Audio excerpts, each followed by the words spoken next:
We're going to try and make use of the 15 minutes that we have. This is what happens when you get, these long-winded sermons that, these preachers that go on and on and on. It's actually true. C.S. Lewis got the idea for the Screw Tape Letters while listening to a long and tedious sermon in his parish church. So even long and tedious sermons actually can have a good effect, right?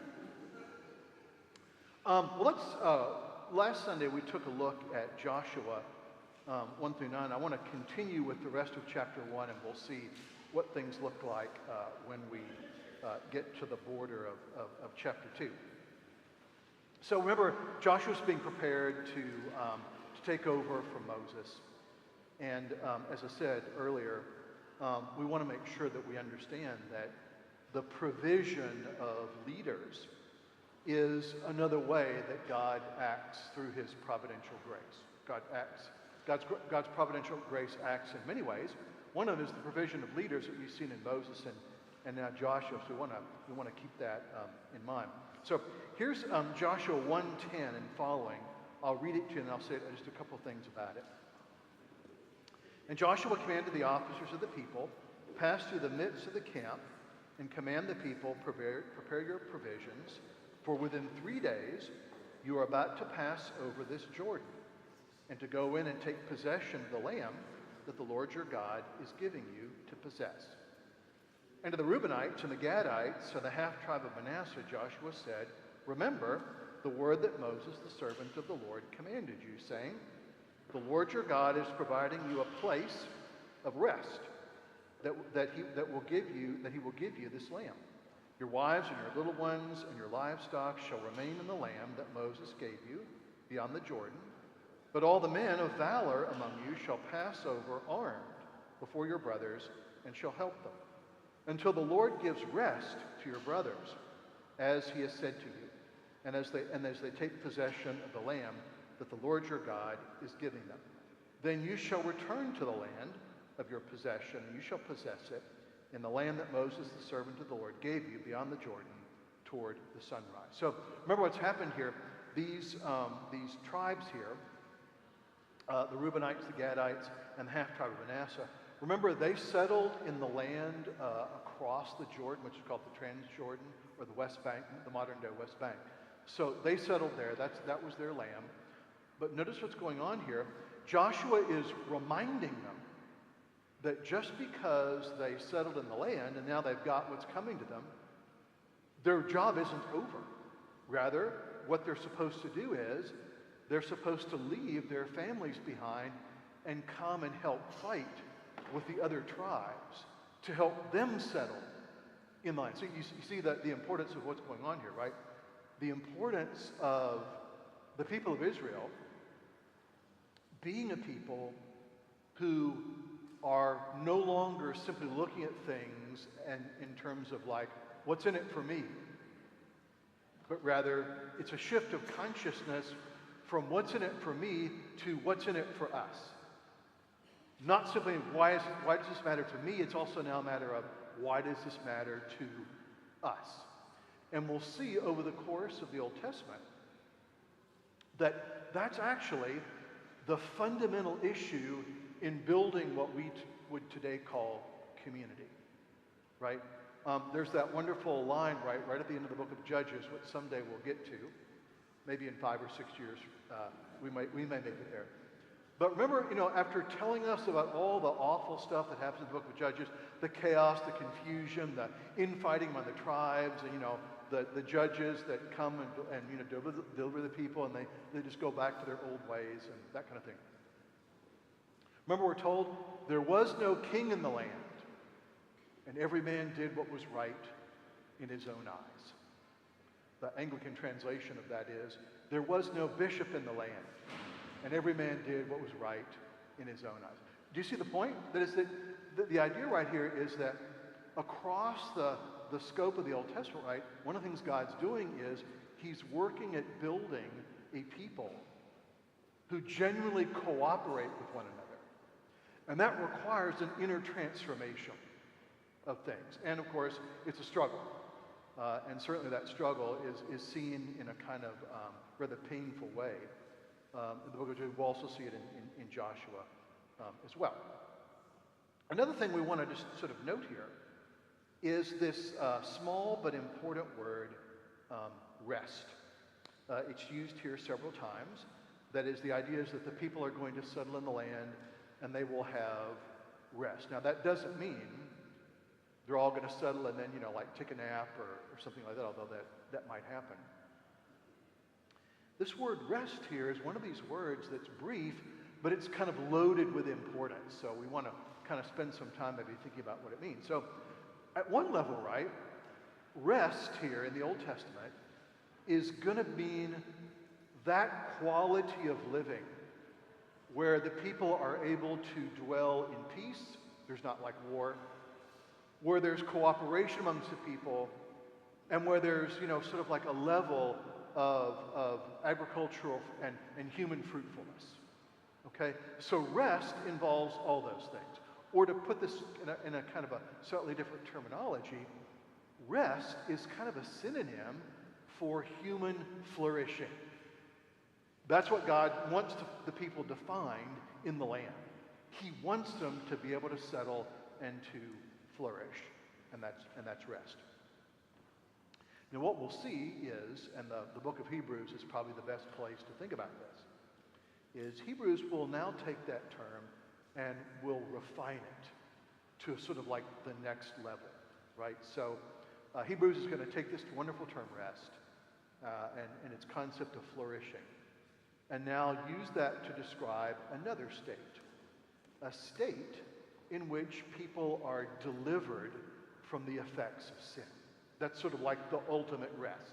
That's the rest of the people of God. So that's the goal. That's what we're aiming at here, but it's going to come in stages and at different levels, but Joshua's already preparing us for that. Now, I just want to say just a brief comment here about, since we have about 8 minutes left, I want to just sort of get us kind of moving into chapter 2, because Joshua 2 is really interesting. It's a really interesting narrative, and there's a lot here to think about. So we'll just kind of launch. And I want to start, I'm just going to read to you Joshua 2, 1 through 7, and then I'll just say a few things about it, and that'll probably be like all the time we have. And Joshua, the son of Nun, sent 2 men secretly from Shittim as spies, saying, "Go view the land, especially Jericho." And they went and came to the house of a prostitute whose name was Rahab, and lodged there. And it was told to the king of Jericho, "Behold, men of Israel have come here tonight to search out the land."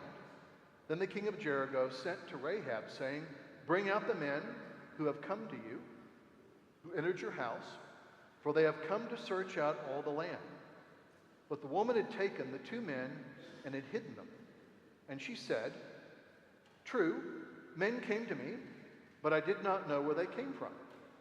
And when the gate was about to be closed at dark, the men went out. I do not know where they went. Pursue them quickly, for you will overtake them." But she had brought them up to the roof and hid them in the stalks of flax that she had laid in order on the roof. So the men pursued after them on the way to the Jordan, as far as the fords, and as the gate was shut soon as they pursued them, and they'd gone out. So notice what happens here.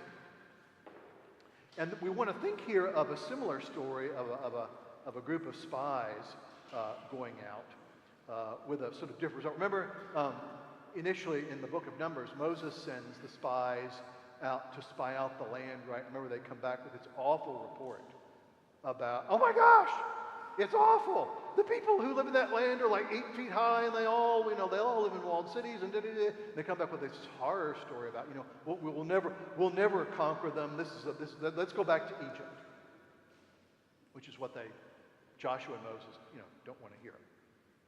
This is a very different spy expedition. And it turns out differently for a couple of reasons, and we just want to think about why that is. So the spies go to Jericho, this walled city, and we don't know why, but the place that they stop is the house of this woman by the name of Rahab. And as we're told here, Rahab is a prostitute. She's in the entertainment business. And that's where they stop, and we don't really know why. I think we can somewhat guess. That is, it's not maybe what you might think, right? Or why they might have gone there. Right? Because this is sort of like a major metropolitan area, this would have been a good place to pick up information. Right? All kinds of people coming in, knowing all kinds of things, talking. So, that's actually a pretty good intelligence gathering scheme. And of course, secondly, there'd be some degree of anonymity, right? The two spies come in and, there wasn't such a thing, but let's pretend like there was. They're registering their names, and there's Mr. Smith and Mr. Jones. Okay, so they remain anonymous. And that's important too. The thing that we want to notice here is, and I'll say more about this later on, and that is that Rahab is willing to hide them. She has them go up to the roof of the house. Her house is built into the wall of the city, which means they have access to the wall. And she's got this flax that's obviously been harvested. It's been put on the roof to dry. And so that's where she hides them. And her reason for doing this, and I just want to read it to you real quickly because I think it's enormously important. This is Joshua 2:8. After the king's police are gone, and by the way, right, it's clear that Rahab's taken a huge risk here in what she's done, because if the police find out, she's toast, okay? So she goes up to the roof, and this is what she says to the spies. I know that the Lord has given you the land, and that the fear of you has fallen upon us, and that all the inhabitants of the land melt away before you. For we have heard how the Lord dried up the water of the Red Sea before you when you came out of Egypt, and what you did to the two kings of the Amorites who were beyond the Jordan, Sihon and Og, whom you devoted to destruction. And as soon as we heard it, our hearts melted, and there was no spirit left in any man because of you. For the Lord your God, he is God in heaven above and on the earth beneath. Now you may recognize that phrase, right? Rahab has just repeated the central thing that God said about himself in the book of Deuteronomy. I am the Lord your God in heaven above and on earth beneath, and there is no other. Rahab's just repeated that. So here we have something really interesting, right? Here we have a woman, a Gentile, a pagan, and a prostitute who has just given voice to Israel's central confession of faith.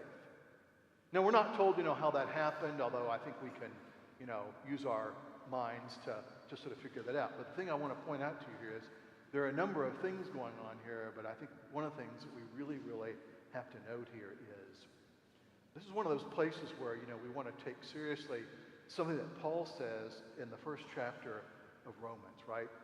That God promised the gospel beforehand in the Holy Scriptures, meaning the Old Testament. This is a promise of the mission to the Gentiles. That is, to anyone who is going to say, look, a mission to the Gentiles, a mission to non-Israelites is just like a waste of time. Because we all know how Gentiles are.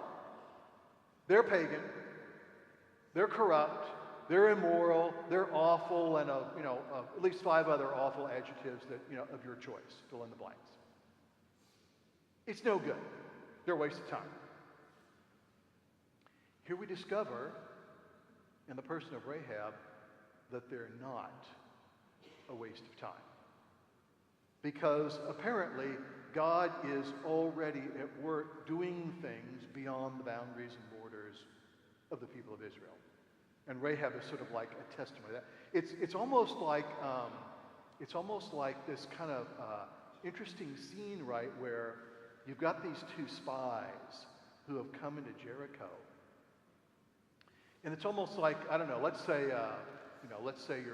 you're traveling somewhere, and you're on an airplane, and you sit down, and you get into a conversation with someone who's sitting next to you.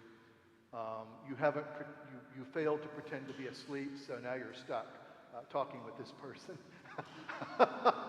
And you find out that they're not a Christian. They have some odd beliefs about what Christianity is, and they're kind of hardened against it. And all of a sudden, right, 5 minutes in this conversation, it's almost like they've started quoting like passages, from the New Testament to you. That's kind of what's happened here. And so Rahab here repeats to these spies the central confession that the Lord your God, he is God in heaven above and on the earth beneath. And that's when Rahab says, please make a provision for me and my family. When you conquer the city of Jericho, allow me and my family to survive. And we'll see that's exactly what happens.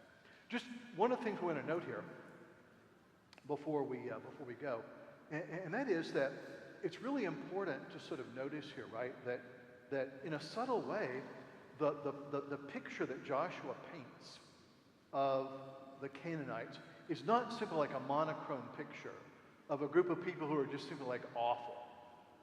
There certainly are awful things about them. But we get the hint here already that God is working in unknown and unseen ways that the people of Israel need to take into consideration. Here we want to, I think the parallel here is, remember, it's the story of Peter going into the house of Cornelius, the Roman centurion, right? And, Peter preaches to them, and the Holy Spirit comes upon them, and Peter almost is like taken aback by this. And it's almost like, huh? I mean, wait a minute, this guy's a centurion. He can't really be a Christian. That just didn't happen. And, he's kind of like forced to acknowledge it, right? Because God's done something. And then that's when Peter says, well, what's to prevent these people from being baptized, right? Kind of similar thing, right? So I guess one of the things we might want to take away from this passage is God's always at work in ways that you and I don't see or don't know about. And therefore, one of the things that we really need to be ready for is we need to be ready to be surprised. So the next time you meet a woman by the name of Rahab, don't be surprised if she says something that you don't expect.